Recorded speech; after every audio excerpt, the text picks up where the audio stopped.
broken road to 100K, but I walk it anyway. Bienvenue à ce troisième épisode de la série The Broken Road to 100K, portant sur ma 7e semaine du défi de 455 $ à 100 000 $ en moins d'une année. Au programme cette semaine, un rappel sur les objectifs du défi, un retour sur les atteintes de mes objectifs fixés la semaine dernière, les résultats de ma semaine, l'état de la progression complète du défi, pour ensuite passer à mes objectifs de la semaine qui s'en vient, et finalement, un spoiler sur ma série en construction, Unlock the Light. Bien évidemment, vous pouvez vous rendre directement aux sections de contenu qui vous intéressent. Pour les nouveaux, le défi consiste à faire 100 000 $ en trading à partir de 455 $. Ceci est possible avec le concept d'intérêt composé de 10 % par semaine. Cette série, The Broken Road to 100K, c'est mon journal. Maintenant, pourquoi faire un défi aussi démesuré? Tout simplement car je crois que plus les rêves sont grands, plus l'effort, le sérieux et la discipline sont nécessaires. Ce sont donc ce genre de rêves qui nous poussent à nous dépasser. Pourquoi mettre ça sur YouTube? Pour augmenter mon engagement envers moi-même à réussir.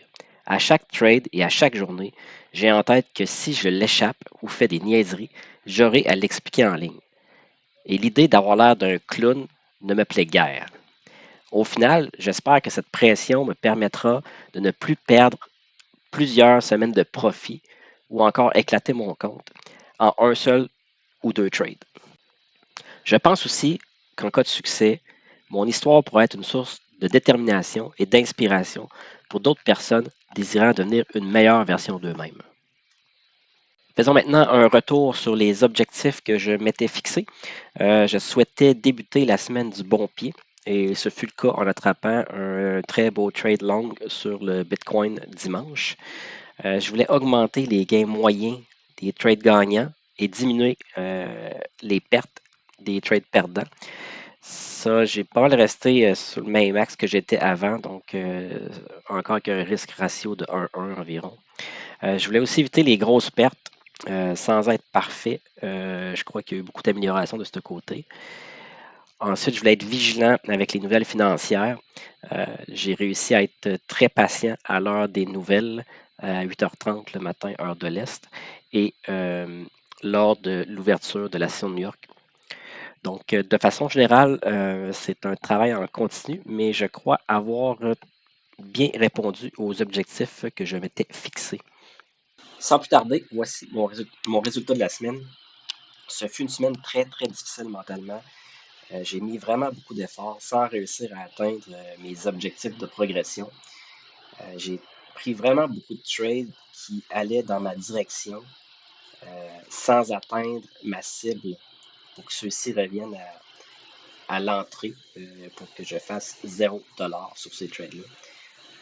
J'aurais pu facilement faire 15 à 20 % de profit supplémentaire si je n'avais pas été aussi gourmand au niveau de la prise de profit.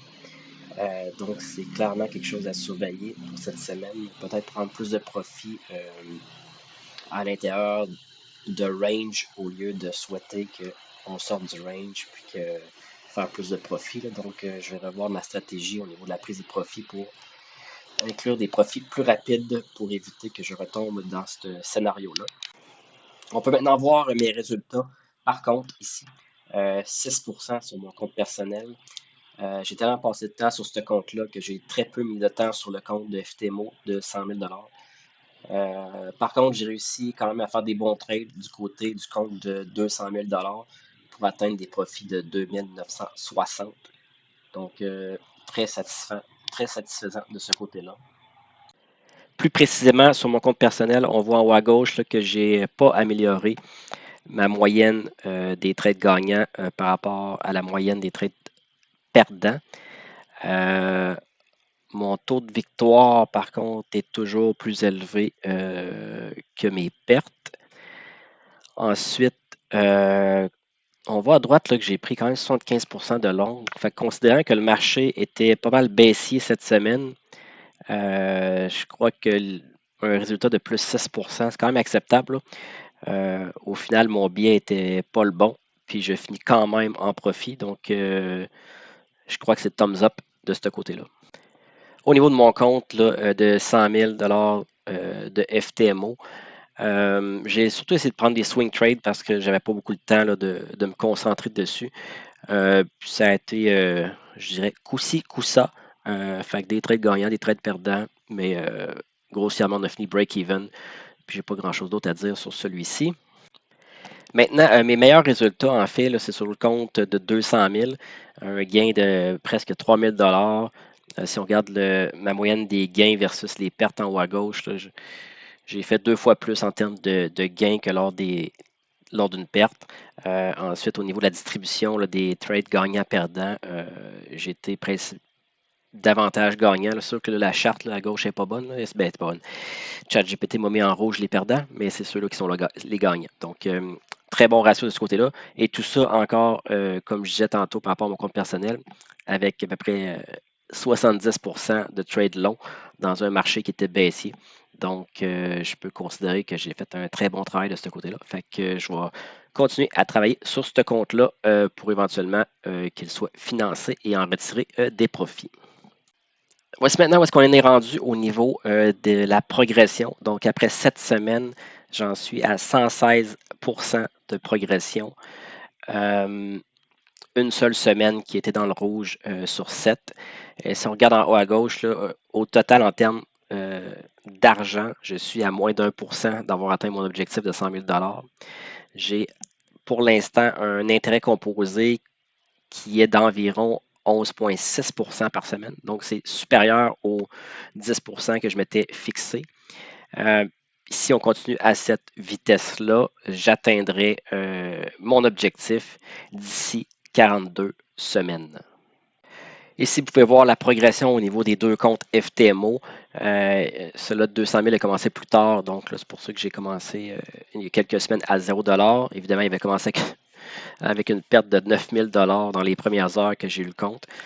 Donc, les deux comptes ne sont pas en très bonne posture, mais je les travaille tranquillement pour les ramener à un niveau acceptable. Puis après ça, je prendrai probablement un peu plus de risques pour essayer de me rendre là, à la cible des évaluations là, de 10%. Évidemment, ici, on voit au niveau du starting balance, j'ai mis 20 000 puis 10 000 parce que concrètement, avec des comptes financés, on n'a pas le montant total. Là. Ils nous permettent de perdre seulement 10% du montant du compte. Donc, je préfère calculer avec l'argent qui m'est comme rendu disponible. Donc, c'est comme si je tradais avec 20 000 $ au niveau du compte de 200 000. Rapidement, pour mes objectifs de la semaine prochaine, je veux prendre mes prises de profit plus tôt, c'est-à-dire à la première zone de support ou résistance en fonction si c'est un long ou un short. Je veux améliorer encore mon risque récompense que je n'ai pas réussi à faire la semaine dernière.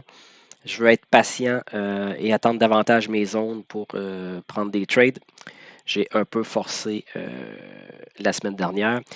Puis au niveau du mindset, je veux me détacher du marché et du résultat et être plus focus sur le process. Là. Donc, la semaine passée, j'ai quand même pris beaucoup de bons trades, je crois. Puis le fait qu'il revenait à break-even, ça a fini par me rentrer dans la tête. Puis je dirais qu'au niveau psychologique, là, vers la fin de la semaine, c'était beaucoup plus difficile. Donc là, je vais essayer de me détacher puis de faire abstraction de ça et juste essayer d'être content que quand ça va de mon bord, c'était un bon trade, peu importe comment je vais aller chercher de profit dans ce trade-là ou non. Pour terminer, je vous fais un spoiler sur ma série en construction, une série différente sur la psychologie du trading pour aider les traders à penser différemment et s'aider eux-mêmes à atteindre leurs objectifs. Ce sera une réflexion profonde sur tout ce qui entoure le trading. Si ça vous intéresse, abonnez-vous pour ne pas rater le premier épisode qui sera publié dans les prochains jours. Ce qui fait le tour pour moi aujourd'hui. Je vous remercie d'avoir regardé et je vous dis rendez-vous au prochain épisode. À plus!